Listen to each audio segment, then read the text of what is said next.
പറയണതൊക്കെ സത്യം തന്നെയാണോ? സത്യാണ്. അങ്ങനെ മോളോട് ഒരു പറഞ്ഞിക്കണമെന്നുണ്ടെങ്കിൽ ഓൽക്കില്ലേ ഞാൻ കൊടുത്തോണ്ട് കേട്ടോ. ഇപ്പച്ചി വരുമോ? എനിക്ക് ഇവിടെ നിക്കണത് ഇപ്പൊ ഇഷ്ടല്ല.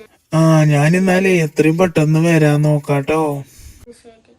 കുഞ്ഞാവേ ഇപ്പൊ എത്ര മാസായിന്നറിയോ? 2.5 മാസം കഴിഞ്ഞു 3 മാസാവാൻ പോവാണേ. സുന്ദരിക്ക് 3 മാസാവാൻ പോവാണേ.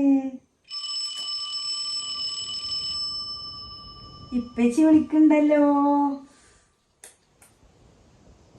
ഹലോ ഇക്ക. അന്റെ സോപ്പിംഗ് ഒക്കെ അങ്ങനെ നിർത്തിക്കളാ. ഇജിന്റെ ജിനുവിനെ എന്തൊക്കെയാ പറയല് ഇന്റെ കുട്ടീനെ? എന്ത് ചെയ്യണമെന്നൊക്കെ നിങ്ങള് പറയണത്? ഇജു അന്റെ അമ്മയും കൂടി ചേർന്നങ്ങാണ്ട് അതിനെ അടിച്ച് അതിനെ ചീത്ത പറയാനെ പണിയെടുപ്പിക്കാല്ലേ. ആദ്യത്തെ പെരുമാറ്റം അല്ല എനിക്ക് പറയണ്ടല്ലോ. ഞാൻ അങ്ങനെയൊന്നും പെരുമാറില്ല.